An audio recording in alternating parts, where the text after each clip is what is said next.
Wealth management and life management are intertwined. Why? Because prosperity begins in the mind and ends in the purse. Hey, thanks for checking in. Welcome to another episode of the Wise Retirement Podcast. I'm Angela Kay. And I'm Reginald Thornton here. We're traveling on this financial journey with you. That's right. We're in this together. So let's picture this, right? You have two neighbors. They both have the same job. They have the same salary, right? One retires at 65 and travels the world. The other is bagging groceries at 75.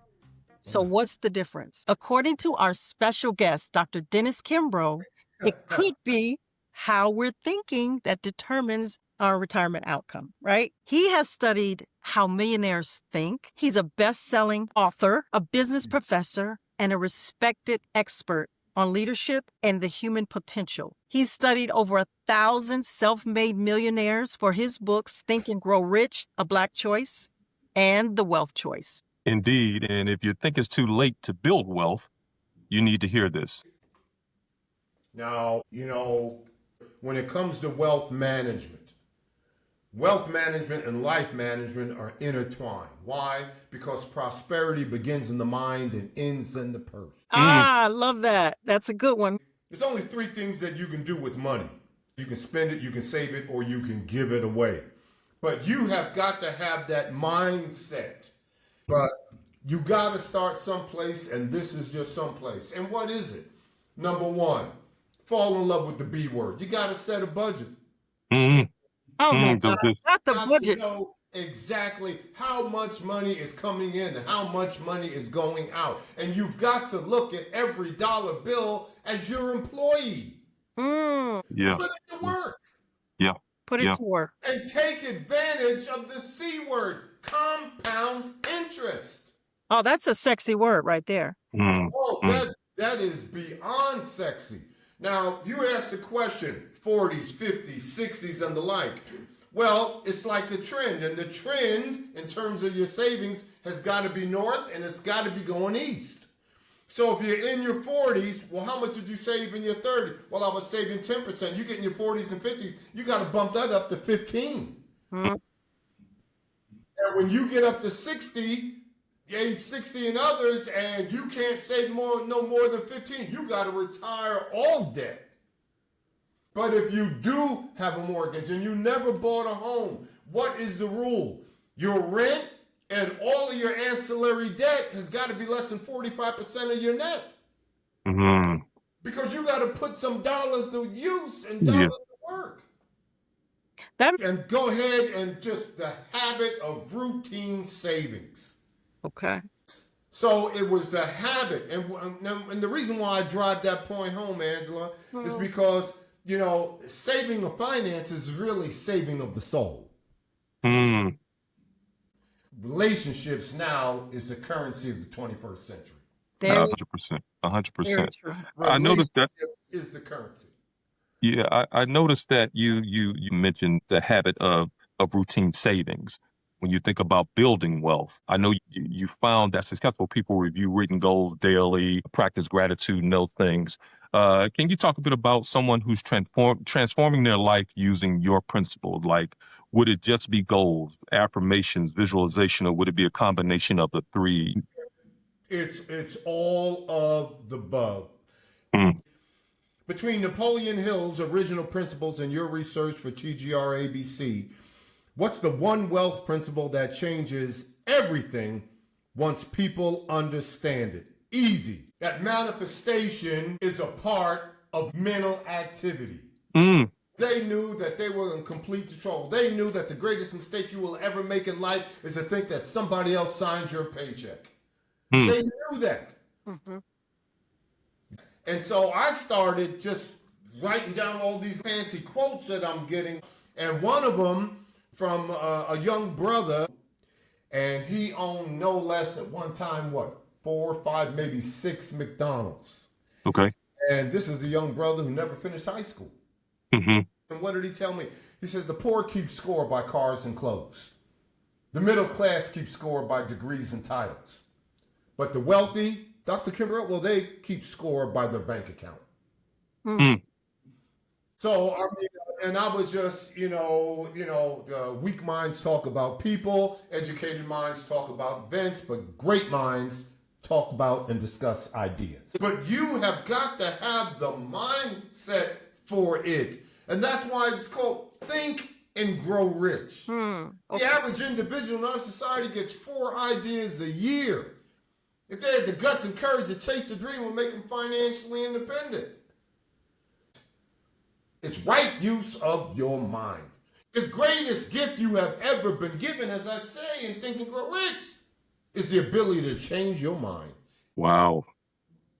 That's impactful. And you've been around all of these millionaires. They generally have 1 or 2 surprising habits that kind of catapulted them to the next level. Is there one thing that kind of stood out to you with them? Well, number 1, they rise early. Okay, the average individual lives 9 to 5. No, their day is 5 to 9.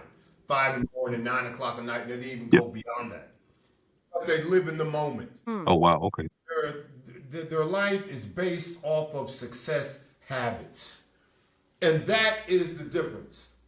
I don't tell anybody they got to be an entrepreneur pulling down 7 figures or more or be a billionaire. But what I will tell you, I want you personally fulfilled. Whatever you're doing. Right. Multiple streams of income. Yep. This is all you want to know about black folks with money, based on my research. Number 1, from the moment you get up in the morning, somebody's making money off of you. Black millionaires ask that question, who's paying you? Everybody's making money off you, but who is paying? You got to find somebody paying you. Multiple streams of income. So that's number 1. And number 2, once you find your area of excellence, your vehicle, whatever it is, my vehicle is teaching. My vehicle is speaking. My vehicle is writing.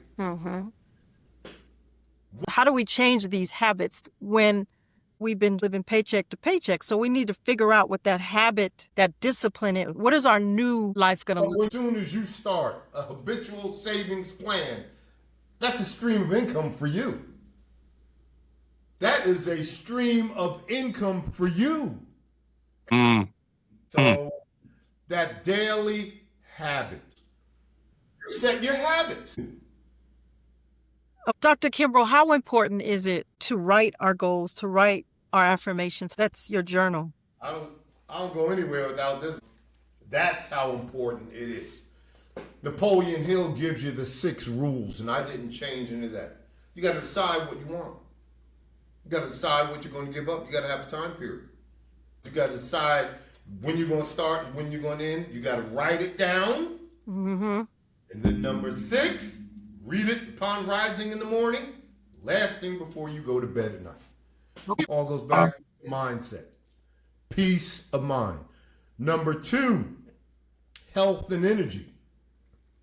You won't have peace of mind if your body is ravaged by pain, if your body is ravaged by disease. And what is disease? It's dis-ease. It's the lack of ease. Yeah. That's why I go back and say, hey, listen, you don't have to be a millionaire, but you need to find your area of excellence so you can be fulfilled. Because if you got a job and you are feeling every minute of the day, that's not stress, that's cancer. It's a lack of ease. Number 3, and I tell this to the black males, number 3 is loving relationships. Loving relationships. There is a 1-to-1 correlation between marriage and household income. So, Dr. Kimbro, we got 2 choices based on what we've talked about tonight. Choice number 1, we can choose to keep doing what we've been doing, or we can choose number 2, which is what? Take the responsibility to change it. Yep. That's it. Take the responsibility to change it. Let's talk about it.